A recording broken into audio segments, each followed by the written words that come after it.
ಬಂದು ಮಾಡಿದ್ರು, ಇವತ್ತು ಮತ್ತೆ ಮಾಡಿದ್ರು. ಏನಕ್ಕೆ ಮಾಡ್ತಾ ಇದ್ದಾರೆ ಅಂದರೆ ರಮೇಶ್ ಕುಮಾರ್ ಅವರು ಒತ್ತುವರಿ ಮಾಡ್ಕೊಂಡಿದ್ದಾರೆ, ತೆರವು ಮಾಡಬೇಕು ಅಂತ. ಅದಕ್ಕೆ ಸರ್ಕಾರ ಇದೆ, DC ಅವರೆಲ್ಲ ಆದೇಶ ಮಾಡಿದ್ರು. ಮೊನ್ನೇನು ಸರ್ವೆ ಇತ್ತು, ಪೋಸ್ಟ್ಪೋನ್ ಆಗಿದೆ, ಅದು ಸರ್ಕಾರ ಮಟ್ಟದಲ್ಲಿ ನಡೀತಾ ಇದೆ.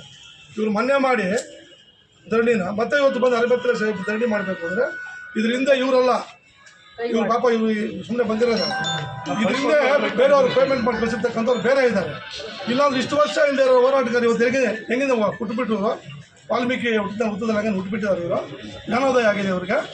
ರಮೇಶ್ ಕುಮಾರ್ ಅವರು ಭೂಮಿ ಕೊಂಡ್ಕೊಂಡು ರಿಜಿಸ್ಟರ್ ಮಾಡಿಕೊಂಡ್ರು, ನ್ಯಾಯಬದ್ಧವಾಗಿ ಸರ್ವೆ ಆಗಿ ಹೋದರೆ ಹೋಗುತ್ತೆ. ಅವ್ರು ಹೇಳಿದ್ದಾರೆ, ನಾನೇನು ಮಿಲಿಟ್ರಿ ಇಟ್ಕೊಂಡಿದ್ದೇನೆ, ಕಾವಲು ಕಾಕೊಂಡಿದ್ದೇನೆ, ಸರ್ವೆ ಮಾಡಿ ತೊಗೊಂಡು ಬಿಡಪ್ಪ, ನಮ್ದೇನು ಅಭ್ಯಂತರ ಅಂತ ಅವ್ರು ಹೇಳಿದ್ದಾರೆ. ಅವರೇ ಬಂದು ಸ್ಟೇಟ್ಮೆಂಟ್ ಕೊಡಬೇಕಾ?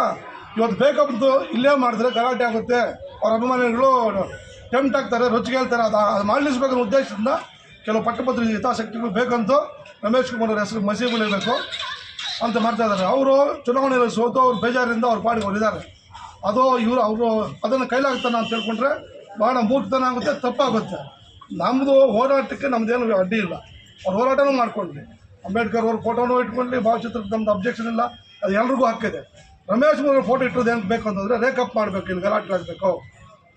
ರೈತ ಸಂಘದವರಾದರೆ 50 ಬರ್ತಾರೆ ರಾಡ್ಗಳು, ಕಬ್ಬಿಣದ ರಾಡ್ಗಳು, ಪಕ್ಕದ ಸ್ಟೀಲ್ ರಾಡ್ಗಳು ಇಟ್ಕೊಂಡು 6 ಜನ ಇದು ಬಿಟ್ಕೊಂಡು ಗೌನ್ಪಲ್ಲಿ ರಮೇಶ್ ಹೋಗಿ ಯಾಕಪ್ಪ ಹಿಂಗೆ ಮಾಡ್ತಾ ಇದ್ದೀರಿ, ಭೋವಿ ಸಮಾಜ ಒಬ್ಬ ಯುವಕ ಮುಖಂಡ, ಯಾಕೆ ಹಿಂಗೆ ಮಾಡ್ತಾಯಿರಿ ನೀವು ಧರಣಿ ಮಾಡಿದ ನಮ್ದೇನು ಅಭ್ಯಂತರ ಇಲ್ಲ ಅಂದರೆ ಅವನ ಮೇಲೆ ಹಲ್ಲೆ ಮಾಡಿದ್ದಾರೆ. ಆಮೇಲೆ ಇದು ಇಷ್ಟೆಲ್ಲ ಆಗಿದ್ದು ಜಾತಿ ನಿಂದನೆ ಮಾಡಿ ಹಲ್ಲೆ ಮಾಡಿದ್ದಕ್ಕೆ ರಮೇಶ್ ಪರಿಚಯ ಅವಸಂತ. ಅದರಿಂದ ಇಷ್ಟು ಜನ ರುಚಿಗಳ ಕಾರಣ ಆಯಿತು. ಇದಕ್ಕೆ ಇಷ್ಟು ಧರಣಿಗಳಾಗ್ತಾ ಇವೆ, ಆಗ್ತಾ ಇಲ್ವ, ಯಾರು ಬೇಡ ಅಂತ ಹೇಳ್ತೀರಾ? ಮೊನ್ನೆ ಧರಣಿ ಮಾಡಿದ್ದಾರೆ, ಮಾಡ್ಕೊಂಡು ಹೋಗಲಿ. ಬೇಕಂತೂ ಫೋಟೋ ಇಡೋದು, ಅವ್ರ ಅಭಿಮಾನಿ ಯಾರನ್ನ ಪ್ರಶ್ನೆ ಮಾಡೋಕೆ ಹೋದ ಅವ್ರನ್ನ ಹಲ್ಲೆ ಮಾಡೋದು, ಜಾತಿ ನಿಂದನೆ ಮಾಡ್ತಕ್ಕಂಥದ್ದು, ಇವೆಲ್ಲ ಮಾಡೋರು ಇವ್ರು ರೈತರ. ಅರ್ಧ ಎಕರೆ 30 ಗುಂಟೆ ಕೇತಗಾನ ನಡ್ತಿರ್ತಕ್ಕಂಥ 20-25 ಗುಂಟೆ ಇರ್ತಕ್ಕಂಥ ರೈತರು ಬರ್ತಾರೆ. ಇವತ್ತು ಭೂಮಿ ಇಲ್ದಿರ ಸಾಯ್ತಾ ಇದ್ದಾರೆ, ಬೋರ್ಗಳು ಹೋದು. ನೀವು ಎಲ್ಲೋಗಿದ್ದೀರೋ ಅಂತ ಹೋರಾಟಗಾರರು ಯಾಕೆ ಬರಬಾರ್ದಾಗಿತ್ತು ರೈತರ ಪರವಾಗಿ? ರಮೇಶ್ ಕುಮಾರ್ ವಿರುದ್ಧ ಮಾತ್ರ ಮಾಡಕ್ಕೆ ಬಂದಿದ್ದೀರಾ? ವಿರುದ್ಧ ನೀವು ಮಾಡೋಷ್ಟಿಲ್ಲ. ಕಾನೂನು ಇದೆ, ಸರ್ವೆ ಆಗಿದೆ, ಹೈಕೋರ್ಟ್ ರಿಪೋರ್ಟ್ ಆಗಿದೆ, ಅದ್ರ ಮೇಲೆ ಇನ್ನೂ ಆದರೆ ಹಾಕ್ಕೊಡ್ಲಿ. ನಮ್ಮದೇನು ಅಭ್ಯಂತರ ಇಲ್ಲ, ಯಾರನ್ನೂ ಕಾಪಾಡಬೇಕು ಅಂತ ನಮ್ಮದೇನು ಉದ್ದೇಶ ಇಲ್ಲ. ನಮ್ಮ ನಾಯಕನ ತೇಜೋವಧೆ ಮಾಡೋಕ್ಕೆ ಹೋದರೆ ನಮ್ಮ ವಿರೋಧ ಇದೆ. ಅವ್ರ ಫೋಟೋ ಇಟ್ಕೊಂಡು ನೀವು ಇಷ್ಟಪಟ್ಟು ಆಡ್ತೀವಿ ನಮ್ಮಿದ್ರೆ ನಾವು ಸುಮ್ಮನೆ ಇರೋಕ್ಕಾಗೋದಿಲ್ಲ.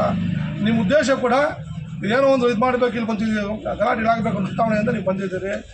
ನೀವು ಕೋಲಾರಲ್ಲಿ ಇರ್ತಕ್ಕಂಥ ನೀವು 5 ಜನ ರೈತರು ಕರ್ಕೊಂಬಂದು ಒಂದು 5,000 ಜನ ರೈತರನ್ನ ಸೇರಿಸಿ ರೈತರ ಪರ ಹೋರಾಟ ಮಾಡಿ.